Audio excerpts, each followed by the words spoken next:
It was a sunny afternoon when a simple dispute at the serene waterfront property spiraled into an explosive confrontation. What began as a routine disagreement soon turned into an intense showdown between a furious Karen and the determined police officers who were called to resolve the situation.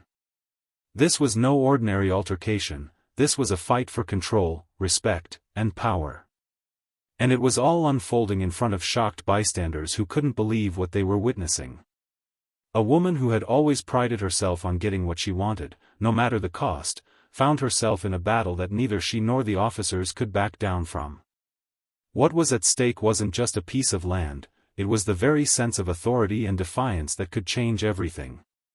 As Karen stood at the edge of her lush waterfront property, glaring at the officers who had been called to settle the conflict, the tension in the air was almost palpable. She stood there, dressed impeccably in a tailored navy blue suit, her long hair elegantly pulled back into an updo that only highlighted her youthful features. Her eyes, though filled with fury, still had that sparkle of charm that made her seem almost approachable. But today, that charm wasn't going to win anyone over. She was done being polite, done being kind, she was ready to fight for what she believed was hers. The officers, in their dark blue uniforms, remained calm but firm.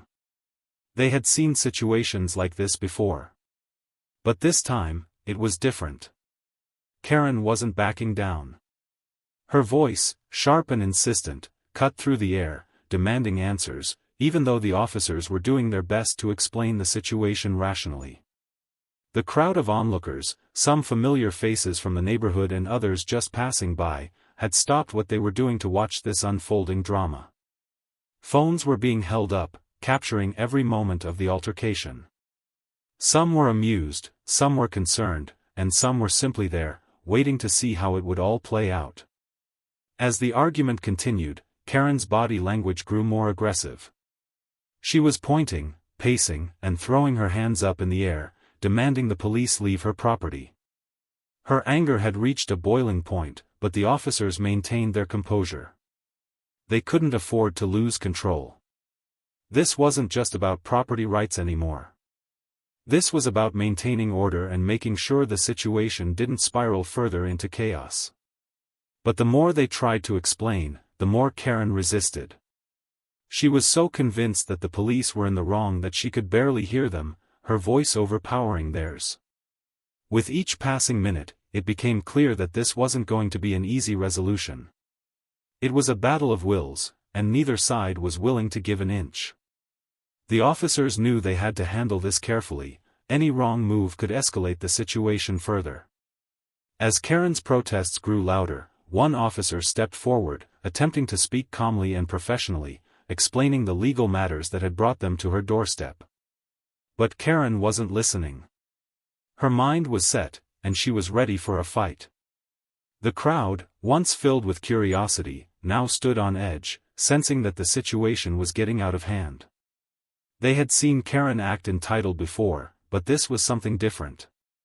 She was standing on the precipice of something much bigger than a simple argument over property boundaries. It was clear to everyone that the police were trying to be patient, but the tension was building by the second.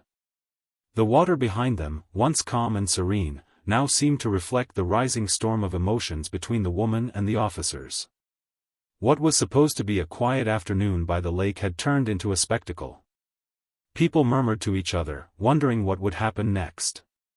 Some of them had never seen Karen so angry, while others had long grown tired of her confrontations and entitlement. But they all agreed on one thing: this wasn't going to end quietly. They had no idea how it would unfold, but they were about to witness a true clash of personalities and authority. The argument continued to escalate, reaching a point where the officers were now forced to take more direct action. Karen was no longer just angry, she was absolutely furious. Her arms were flailing in the air as she spoke, each word cutting through the tension like a sharp knife. "You can't do this," she shouted, her voice echoing across the quiet, idyllic property. "I pay for this land. I own it. You have no right to be here." Her words were laced with a sense of entitlement, as if she genuinely believed that her wealth and status could shield her from any consequences. The officers remained composed, though the tension was thick in the air. One officer, trying to maintain order, held up his hands in a gesture of peace. He was calm but firm, speaking in a low, controlled voice as he tried to de-escalate the situation. "Ma'am, we are here to resolve the situation peacefully. Please, let's talk this through." But Karen wasn't listening. Every attempt to calm her down only seemed to fuel her rage further. In the background, the once peaceful environment had turned chaotic. Onlookers who had previously been whispering among themselves were now speaking out loud, voicing their opinions on what was happening. Some sided with Karen, feeling sympathy for her stance, while others began to voice their frustration with her behavior. "She's out of control," one man muttered under his breath, shaking his head. "The cops are just doing their job," a woman replied, clearly irritated by Karen's behavior. The officers tried their best to stay focused on the task at hand, but the crowd's shifting opinions only seemed to add to the pressure they were under. A few onlookers even pulled out their phones, recording the heated exchange for posterity. The cameras capturing every second of the conflict were a reminder of how quickly things could go viral in the age of social media. Karen's every word, every gesture, was now being broadcasted to the world. Her sense of entitlement had reached a level of absurdity, and the police officers were faced with an increasingly difficult situation. As Karen's voice grew louder, the officers knew they had no choice but to take more direct action. They had tried everything: patience, reasoning, calmness, but Karen refused to yield. One of the officers moved closer, his hand on his radio, preparing to call for backup if needed. The situation was becoming volatile. The woman, who had once looked so composed, now stood with a mixture of fury and desperation in her eyes, her posture rigid and her face flushed with anger. She was no longer fighting for her rights, she was fighting for control. She was used to getting what she wanted, and today, she was going to make sure the officers understood that she wouldn't back down. The water, calm just moments ago, now seemed to mirror the rising tide of emotions. The officers stood their ground, but even they couldn't ignore the rising sense of danger in the air. Karen's defiance had reached a fever pitch, and the crowd had grown even larger, their whispers growing louder. People were beginning to talk about the incident, wondering how it would end. Some speculated that Karen would eventually back down, others weren't so sure. And then, without warning, Karen stormed off toward her property, her heels clicking sharply against the ground as she marched toward the front door. The officers exchanged a glance, knowing they had no choice but to follow her. This was far from over. As Karen stormed into her luxurious waterfront home, the officers had no choice but to follow her. They knew they couldn't let her escalate the situation further.